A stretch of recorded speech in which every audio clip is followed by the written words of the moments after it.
Jane needs a job. She has a job. She works as a waitress at a local diner. She needs another kind of job, a role, a part, something. Anything to let her know she's on the right path. Anything to let her know she deserves more than a school variety show. Acting is a fool's pursuit, 1 in a billion, her father says.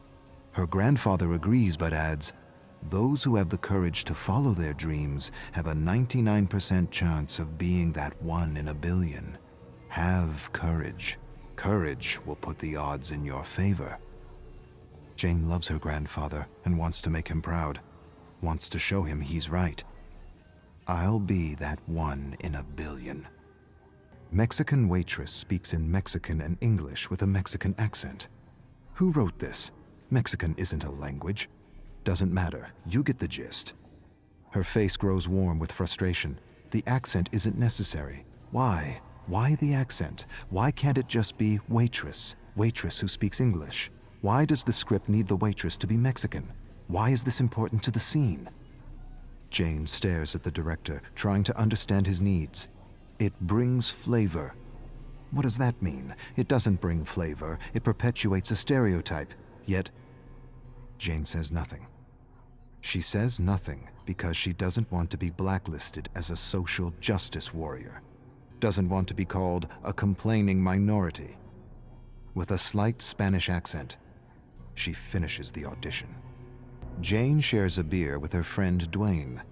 Dwayne tells her how a creative executive hired him to be the co-writer of his terrible script, to be the spokesperson of his terrible idea, to validate his insensitive cultural appropriation of an African-American story.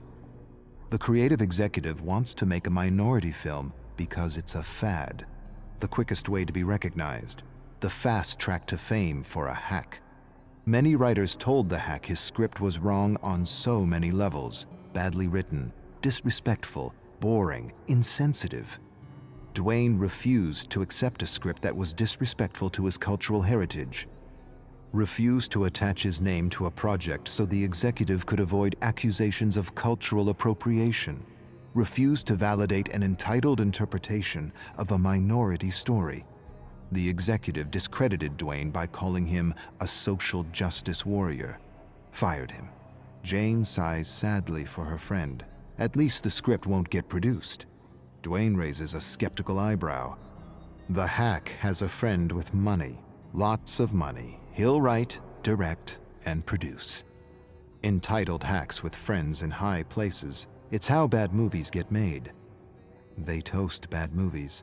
Jane laughs, not because it's funny, because it's true. It's been months. She hasn't worked.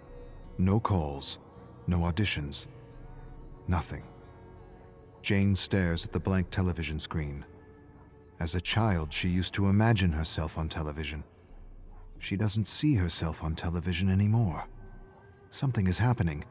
She can't see herself succeeding anymore. She wishes for her shot, her 1 in a billion shot, but scripts for her are few and far between, nothing beyond the stereotype. Her agent shouldn't care. He should put her forward for all the female roles in her age range. She can play any female role, lead or support, and yet she only gets auditions for the spicy Latina, or the funny immigrant, or the waitress with the accent, never just woman, American. That's all she wants. She stares at the snowy television, tries to visualize herself as the star of a show, but can't. The phone rings. Her agent, an audition, a major part in a play, and it pays well. For a moment, just a moment, she feels like 1 in a billion. Jane's cell phone rings. She freezes on the sidewalk. This is it.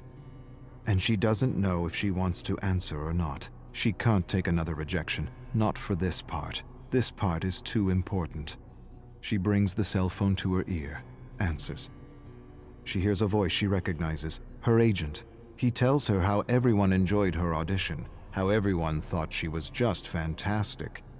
He goes on about something else. She waits for the but, the proverbial but, 1,000 compliments negated by one single, all-destroying but.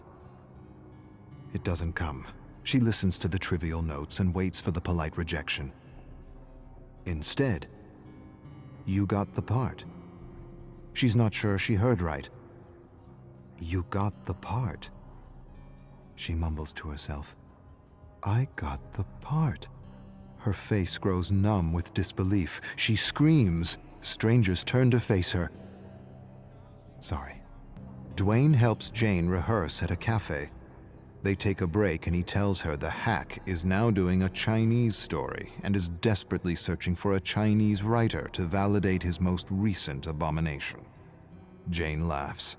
Hacks with money, it's how bad movies get made. She tells Dwayne things are going well with the play. She doesn't have to do an accent, doesn't have to wear a miniskirt or perpetuate a ridiculous stereotype, doesn't have to do all the stupidities she had to do in the past. This is a real gig, a meaningful gig, a gig she can share with her family. She knocks on the table. Dwayne laughs and says it isn't wood. She shrugs. He says he's happy for her and hands her a cutout from a magazine. Open audition for Quick Talk. He says he put in a good word for her. She'd make a perfect host. She thanks him, but the play takes all her time. Too bad. You're the most real person I know, and that's what the show needs. Authenticity. Last rehearsal before opening night, and she's nailed her role despite some last-minute changes to the script. She feels the adrenaline and a great sense of flow unlike anything she's ever experienced before. The director claps after the last line is delivered. He approaches her, tells her he's amazed, impressed, inspired. But he feels her character would work better with an accent. A what? The request undermines her, shatters her. Why? I don't understand. For giggles. It would be fun. The character doesn't need an accent. The character is fine without an accent. But it would add comic relief. Comic relief! That's what she is to this director, to the producers, to this industry. Comic relief. She stares at him, waits for him to burst out laughing, waits for him to say he's joking, waits for an apology that never comes. She sighs and feels the strength of her ancestors coursing through her veins, a strength that won't allow her to sell out, a strength that won't allow her to perpetuate a hurtful image of what it means to be an American. She shakes her head at the director. Find a comedian, asshole. She storms off stage. Those who follow their path beat the odds, even if the odds are 1,000,000,000 to 1. Bullshit.